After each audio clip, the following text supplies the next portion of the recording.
Chapter 14, Section 2 in the 8th grade workbook is entitled Simplifying Polynomials. This is the homework helper. So in the top part here, we're supposed to identify like terms in the polynomial. Well, as you heard in the instruction today, like terms are things with the same variable that's being raised to the same exponent as well. So we're going to be looking for similar variable parts using same exponents. So if we look at number 1, we've got x squared minus 8x plus 3x squared plus 6x minus 1. So the first thing we see there is x squared. Well, that's going to match up with anything else that has x squared in it. As you can see looking right there, there's 3x squared. So that's going to be a match. So x squared and 3x squared are a set of like terms. The next term we see there says minus 8x or negative 8x. So it's going to match up with anything else that just has regular old x in it. Well, as we can see looking out here at 6x, that does have that. So the negative 8x and the 6x are a set of like terms. And then the only other thing that's left out here is this negative 1, which would just be regular old integer. But there's no other plain Jane integers in there. So that's the only set of the only two sets of like terms in the expression x squared minus 8x plus 3x squared plus 6x minus 1. The like terms are important because as you heard in the instruction today, eventually what we're going to be doing, eventually as in tomorrow, is we'll actually start combining those like terms, and with addition, they'll do it down here as well, just simplifying one expression to combine the like terms.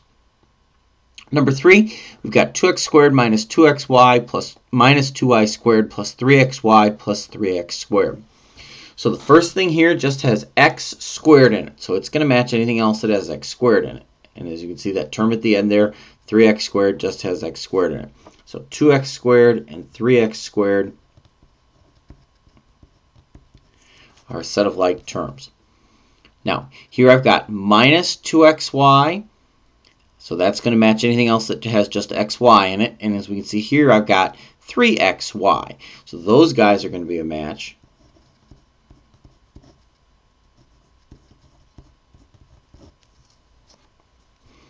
And then you've got this minus 2y squared in the middle there. Well, since that's just y squared and there's nothing else that has y squared, there is no match for it. So since it has no match, it has no partner, there is no like term to be associated with 2y squared.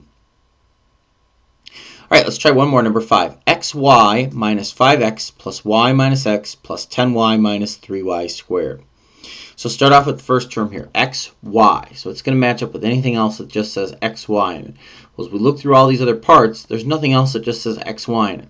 So that doesn't have a match. Then I've got this negative 5x or minus 5x. So that's going to match up with anything else that just has x in it.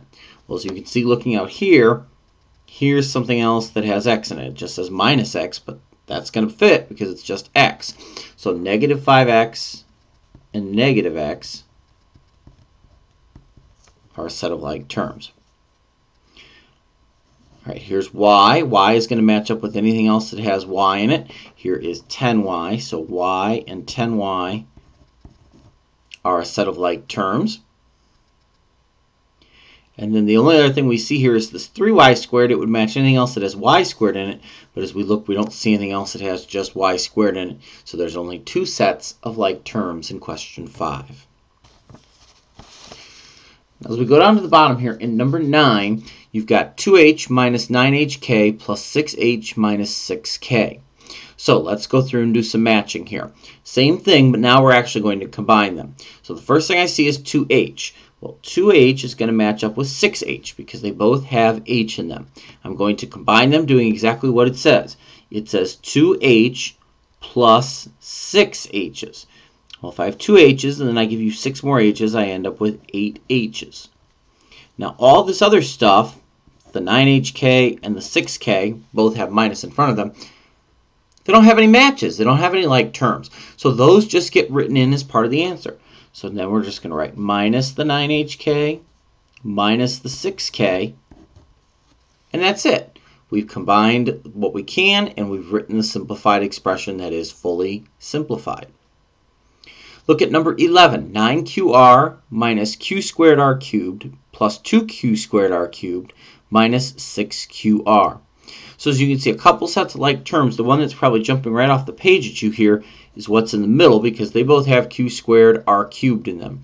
Here I've got a negative q squared r cubed, or minus, but it's going to be treated as negative, plus 2q squared r cubed. So if I give you 2q squared r cubes and I take away one of those q squared r cubes, remember there's no number there, it's like there's a 1. If I take away one of them, I have 1 q squared r cubes left. Now, that takes care of the middle, but as we can see, the outsides are also like terms because they both have QR in them. So we can go ahead and combine those, and again, I'm going to do exactly what it says. 7 QRs minus 6 of those QRs leaves me with 1 QR. So plus 1 QR is a fully simplified expression. All right, one more, 13. 3 times x plus 2y plus 2 times 2x minus 3y. So since in both sets here, the left side of the question and the right side of the question, you've got a number in front of parentheses, before you can do anything, you have to use the distributive property. The distributive property says you take what's in front of the parentheses and multiply it through to the things that are inside the parentheses. And that's exactly what I'm prepared to do. I'm prepared to take 3 through to the x and 3 through to the 2y, which is going to give me 3x plus 6y. And I'm prepared to take 2 through to the 2x and 2 through to the 3y. So it's going to give me plus 4x minus 6y's. All right, well, let's go ahead and add 3x plus 4x. I know I can combine those because they both just say x. So if I give you 3 x's and I give you 4 more x's, that's going to give me 7 x's. And then here I've got plus 6y minus 6y. Well, if I start you off with 6 y's and then I take away 6 of those y's, you have no y's left. So those just go away. So this just simplifies to 7x.